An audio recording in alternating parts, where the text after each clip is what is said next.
2016 जब आया, जब किसी ने मेरे ऊपर तांत्रिक विद्या करवाई ताकि मैं इस मार्केट में ना रह सकूं। मेरे गले पे भी असर हुआ, आर्थिक स्थिति में भी असर हुआ, परिवार में भी अनबन बनी और बहुत मुश्किल हो गया था वो समय जिस टाइम 2016 में मेरे पे ये विद्या करवाई गई। मैं 2018 तक की मियाद रखी गई कि मैं 2018 तक में खत्म हो जाऊं। राम राम जी, मैं भगवती भारद्वाज, भजन गायिका भिवाड़ी से। आज मैं आई हूँ जोश हरियाणवी चैनल पे अपने बारे में कुछ बताने के लिए कि मैं कैसे कलाकार बनी, मेरा संघर्ष कैसा रहा। तो आइए शुरू करते हैं, अपने बारे में बताएंगे।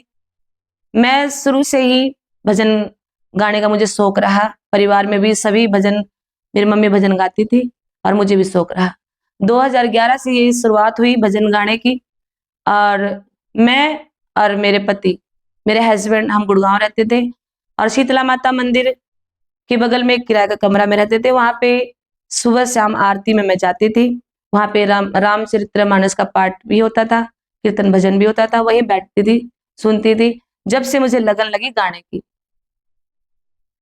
और उसके बाद से मुझे शौक हुआ गाने का, माता रानी का आशीर्वाद हुआ, मेरे पर कृपा बनी और मैं गाने लग गई भजन। और गुड़गांव से ही मेरे गुरु हैं सोमा आनंद जी, उन्होंने मुझे अपना नाम दिया, पहचान दी, मुझे सिखाया कि भजन कैसे गाया जाता है। उसके बाद ये जीवन का संघर्ष, संघर्ष सबके जीवन में होता है, किसके जीवन में नहीं होता। जो घर से बाहर निकलते हैं उनके जीवन में, सबके जीवन में संघर्ष होता है, लेकिन हिम्मत नहीं हारनी चाहिए किसी को भी। उसी प्रकार मैं भी चलती रही, भजन कीर्तन गाती रही। और 2016 जब आया, जब किसी ने मेरे ऊपर तांत्रिक विद्या करवाई ताकि मैं इस मार्केट में ना रह सकूं। मेरे गले पे भी असर हुआ, आर्थिक स्थिति में भी असर हुआ, परिवार में भी अनबन बनी और बहुत मुश्किल हो गया था वो समय जिस टाइम 2016 में मेरे पे ये विद्या करवाई गई। मैं 2018 तक की मियाद रखी गई कि मैं 2018 तक में खत्म हो जाऊंगी। लेकिन मैं शुरू से ही भक्ति लाइन में रही, पूजा पाठ करती रही, भजन कीर्तन करती रही।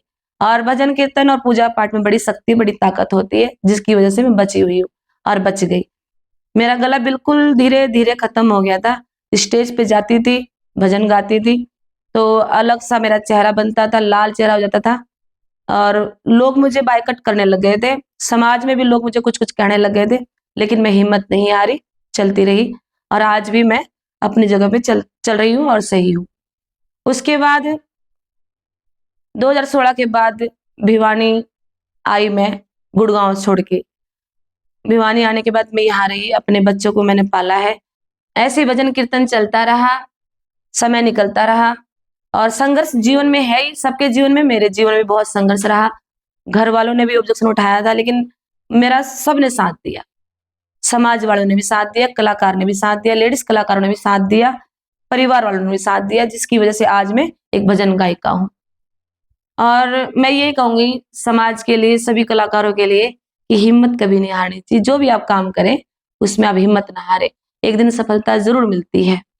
2021 की बात है, मैं आपको बताना चाहूंगी कि संक्रांत के दिन 14 जनवरी को दिन का जागरण गौशाला में मैं गई हुई थी। वहां पे किसी एक बंदे ने मुझसे कहा कि बोला गाना कम गाइए और नाचिए ज्यादा। बस वही बात मेरा खटक गई थी। उसके बाद से फिर मैंने नाचना छोड़ दिया। मैं नाचू कौन सा, कोई कितना रुपया दे, अपनी मर्जी से हम चाहे कुछ भी कर ले। कहा जाता है बोला कलाकार किसी वसर का गुलाम नहीं होता, बिक जाए तो दो मीठे बोलों में, वरना कलाकार को खरीदने में किसी के पास दाम नहीं होता। उसने मुझसे कहा, वो बात मेरा खटक गई। वो 2021 की बात है, 14 जनवरी की। उसके बाद मैं डांस करना ही छोड़ दी और उसके बाद मैं श्याम जगत में चली गई। श्याम जगत में जाने के बाद भी लोगों ने बड़े ताने मारे, कमेंट किए, बहुत कुछ कहा मेरे को, लेकिन मैं किसी की नहीं सुनती हूँ। मैं अपनी मर्जी से चलती हूँ, क्योंकि मुझे अपने इष्ट देवी पे विश्वास है, शीतला माता पे। उसने हमेशा मेरा साथ दिया है, हमेशा मेरा साथ रहती है, उनकी कृपा हमेशा मेरे पे बनी रहती है।